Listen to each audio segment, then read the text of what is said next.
안녕하세요. 행복한 수행자 요셉 스님입니다.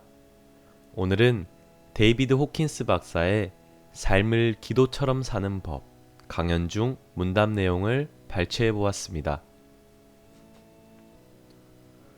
우리는 어떻게 기도해야 합니까? 어떻게 기도하라고 할 수는 없습니다. 기도는 마음가짐입니다. 기도는 숭배심 넘치는 마음가짐입니다. 기도는 마음가짐이기에 언제 어디서든 주의를 온통 덮을 수 있습니다. 삶에 대해서도 그 같은 숭배심, 즉 신성이 삶의 근원이라는 당신의 알아차림, 신성에 대한 당신의 숭배심이 모든 것을 덮을 수 있습니다. 박사님은 종종 기도할 때 아웃라인을 제시하지 말라 라고 하시는데 이게 무슨 뜻입니까? 하느님의 일에 관해 하느님께 어떻게 하시라고 지시하지 말라는 것입니다. 사람들은 하느님께 어떤 것이 필요하고 어떻게 필요하고 언제 누구와 어떤 상황에서 필요하다는 등 여러 가지로 한정을 짓습니다. 그렇게 하면 모든 것이 제한됩니다. 하느님께 저에 대한 하느님의 뜻을 알려주시고 그 뜻을 완수할 파워를 주십사 하고 청하세요. 아침마다 이렇게 하는 겁니다. 저는 복권에 당첨되고 싶습니다. 복권에 당첨된 많은 이들이 비참하게 된다는 것을 알고 있습니다. 그렇지만 돈이 모든 문제를 해결해 줄 수 있다고 믿는 사람이 많습니다. 그런 것은 그냥 바람입니다. 기도가 아닙니다. 하느님이 당신의 복권 당첨을 보장해 주시기를, 하느님이 당신을 잘 봐주시기를 청하는 것입니다. 그런 것은 하느님에 대한 엉뚱한 견해를 갖는 것입니다. 신성에 대해 엉뚱한 기대를 하는 것입니다. 나라면 모든 것을 하느님의 뜻에 항복하겠습니다.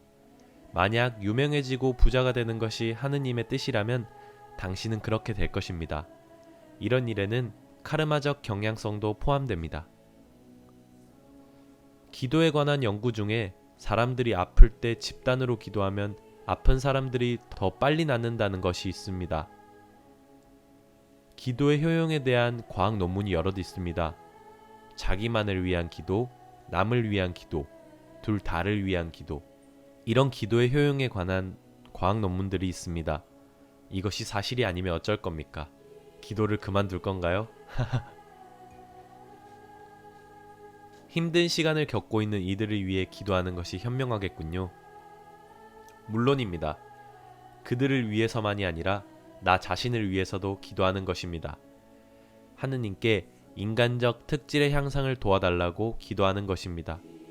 여기에는 당신 자신의 삶도 포함됩니다. 우리는 항상 식사하기 전에 우리의 음식을 축복합니다. 그렇게 하면 무언가가 바뀝니까? 음식을 축복하는 것은 우선 감사하기 위해서입니다. 우리에게 충분한 음식이 있다는 것에 대해서지요.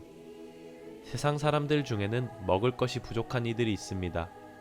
하느님께 이 멋진 음식에 대해 감사드립니다. 이 음식은 하느님의 사랑이 표출된 것입니다. 당신에게 필요한 것이 제공된 것입니다. 이에 대해 하느님께 고마운 마음과 다행으로 여기는 마음을 전합니다. 이로써 원이 완료됩니다. 기도는 언제 어떻게 사용해야 합니까? 끊임없이 기도하라는 말이 있습니다.